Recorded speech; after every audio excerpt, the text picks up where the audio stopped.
David Klein has decided to make a comment on my fasting experience.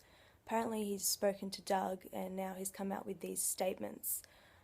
He's said that he's trying to get to the truth of the matter in a fair way, but he also said he's not actually interested in investigating the actual facts because it's none of his business. That is true, it is none of his business, but because he's chosen to make these statements, and when I read them I was completely upset and hurt because they're completely untrue. So I'm making this video in response to what he said, and I'll put the statements in the description below so you can actually see it for yourself, and I'm going to comment on each statement and just clear the air and tell you what actually happened.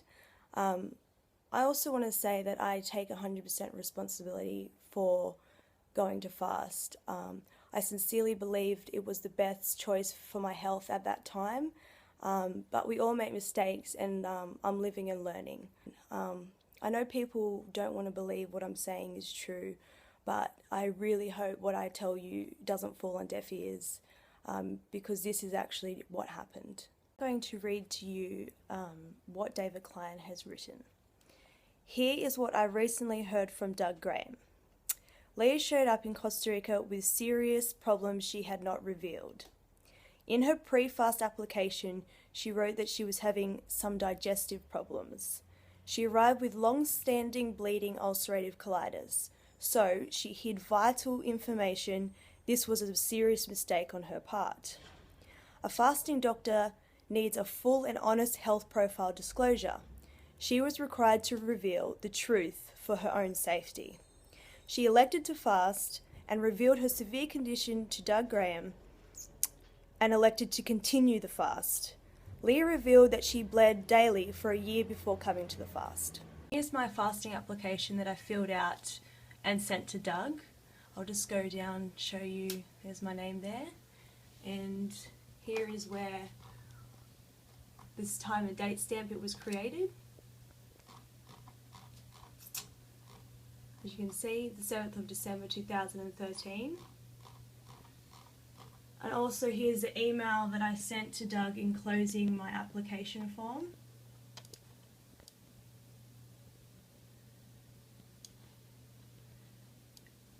And I'll show you now what I wrote in my application form. Relevant history. Main health issue. Colitis since November 2012. Blood in bowel movements. Now, I hope you guys can appreciate that I'm sharing with you my health history on YouTube, so I'm just going to go past a few other things and just so I'm not exposing myself. So here is also what I said after I said, I go to the toilet 3 times a day, sometimes more. There is always blood at the end of my bowel movement. And there's one more part where I do explain it. It says, what do you hope to gain from your fast?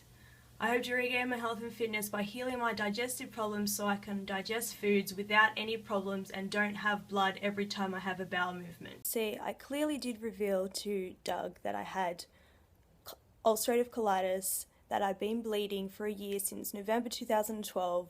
So these statements that David Klein has come out with, you can see, are completely false. Next thing David Klein has said is that the bleeding stopped during the fast.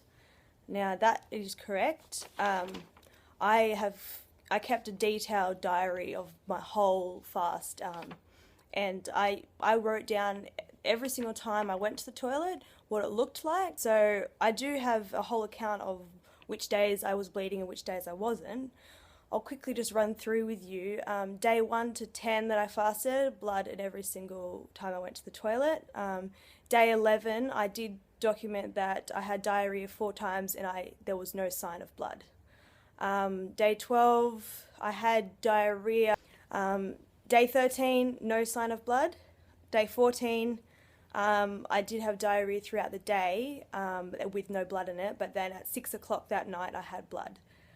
Day 15, I had diarrhea, but I only said I saw blood on the toilet paper. Day 16 and 17, no sign of blood. Day 18, 19, 20, 21 and 22 all had blood in my diarrhea.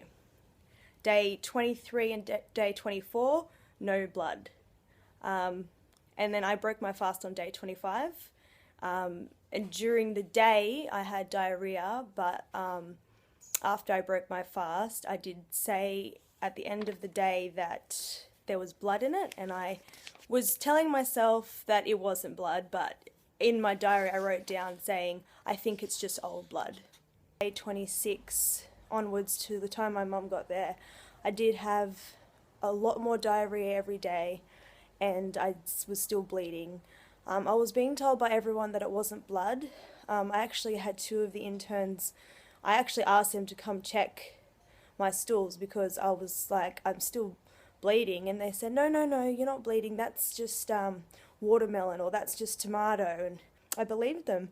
But when we actually went to hospital and I actually had my stool tested the day I got there, they did confirm with me that it wasn't tomato or watermelon, that it was blood. David goes on to say that the day before she went to hospital, Dr. Graham reported that Leah took a long walk, the longest she'd ever taken since before the fast began. I did not take a long walk before the day I went to hospital. That's completely and utterly false. I did go on a walk in my refeeding phase. I'm guessing it would be around midweek. I refed for 2 weeks with assistance of another faster. She had broken her fast the same day as me, and she had offered to help me get to this certain point that we were told we should walk to. So with great effort and assistance, I did walk. I'm guessing this long walk was about 300 meters. It took me about an hour to do, to get there to the top and back, and every 5 steps I would have to crouch down to the ground so I wouldn't faint. And the faster had to assist me the whole time, carry me, my arm was over her shoulder, and it took us a long time to get there, and I was in so much pain doing it, pushing myself, because I was anemic. I had no oxygen in me, no blood in me, and at that time I didn't know. I thought I was just really struggling. But I did go on a walk, and that's the walk they're talking of. It definitely wasn't the day before I went to hospital. And to tell you the truth, the night of the closing ceremony of the fasting retreat, I had to get carried into the ceremony by the photographer and get laid down on a lie-down chair that they had to provide for me because I couldn't walk. I was so weak. I had such low blood pressure. And so they brought in a lie-down couch lounge thing, and I'll post a photo. It's actually on the Food and Sport website of me sitting on the couch in the closing ceremony while everyone else is standing around. So you can see the day before I went to hospital, I did not go on a long walk. David Klein goes on to say she seemed to be turning the corner for the best. Then her condition took a downhill turn, and Dr. Graham sent her to hospital. Dr. Doug Graham did not send me to hospital. We all know that my mum took me to hospital against the advice and recommendations of Dr. Doug Graham. She had a conversation with him at 11 o'clock in his room the night before. You can see in the video what was said between them and what actually happened. So we know that Dr. Doug Graham did not send me to hospital. He was against his recommendations. So there is another complete lie. He goes on to say that the hospital doctor said she was near death. They do not understand fasting, detoxification and self-healing. In according to Dr. Doug Graham's assessment, she was not anywhere near death. Yes, I do believe you there. He did not believe I was near death. He did not want me to go to hospital, and that's the scary thing about this whole situation. He thought there was nothing wrong with me, but I have my blood test results from when I was admitted into hospital, and this is clinical scientific data on my condition. This is a blood test result from the day, the 9th of February, that I was admitted into SEMA Hospital on the 12:50 p.m. If you go down to my sodium levels, it's 109. All the ones with the little asterisks pretty much show you that I was completely out of whack with what you're meant to be in. This is all in Spanish, but people can look it up. And my hemoglobin on the day I got to the hospital was actually 10.9. I've got my blood test results for the whole time I was in hospital, but this was actually the day that I was admitted into hospital. Blood test results from the 10th of February. I was still in intensive care. My hemoglobin dropped to 7.2, and you can see other results. I was diagnosed by the doctor with sepsis, which is a systemic inflammatory response syndrome. This is from the bacteria called Ehrlichiosis from the water that they found in my stool. I also was severely anemic, and I had kidney renal failure, acute kidney renal failure. And my liver was inflamed and enlarged, so both my vital organs were shutting down, or they were very damaged. Hospital doctors base their prognoses on factual information. So what I've showed you is my blood test results. These are pure hard facts of the condition I was in. It had nothing to do with detoxification or healing. In relation to the other 15 fasters, I cannot and I will not make a negative spin on their fasting experience. I understand that fasting can be very beneficial if done with the right and proper supervision and care. Klein said, Dr. Graham does not accept people with bleeding ulcerative colitis. Instead, he recommends my self-healing colitis and Crohn's book and my counselling by phone and Skype. I just want to let you know that I actually found out about his fasting retreat at the Woodstock Fruit Festival 2013, where I went to his lecture, and he told a testimony of a guy who had Crohn's disease, who he fasted for, I think it was 40 days or possibly even longer. And he had bleeding and he had diarrhea up to 30 times when he fasted a day. So that testimony is up online. You can find that anywhere. So to say that Dr. Doug Graham doesn't accept people with bleeding ulcerative colitis, I know this guy had Crohn's disease, but we all know it's the same, inflammatory of the bowel. So there's another false statement.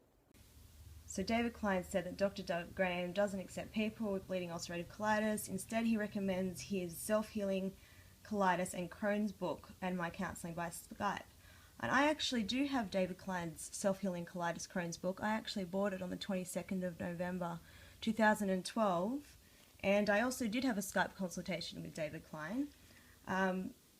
But he goes on to say in his statements that he would have referred her to me, and if she had done her duty and revealed her debilitating bleeding ulcerative colitis condition in her application. He goes on to say that I would never recommend water fasting for ulcerative colitis. Now, in David Klein's book, on page 5.4, the Juice Healing Diet, you can go down here and you can read, if you are interested in a water fast of more than 24 hours, see Appendix B. So if we go to Appendix B of the book, it has hygiene healthcare providers. And if you go down, it says Fasting in Costa Rica with Dr. Douglas Graham. David Klein, if you don't recommend fasting for ulcerative colitis, then why do you have it in your book for self-healing Crohn's disease and colitis? And why is Doug's fasting retreat in your book as an option? And also, if Doug doesn't accept people or believe in fasting people with ulcerative colitis, why has he let you put his fasting retreat at the back of your book? And why did he tell testimonies at the Woodstock Fruit Festival about someone who healed themselves of Crohn's disease, that fasted for 40 days and had bloody diarrhea, he told us up to 30 times? So these are just complete contradictions of what you're saying in these statements, and that's why I had to come out and say something, because they're completely untrue.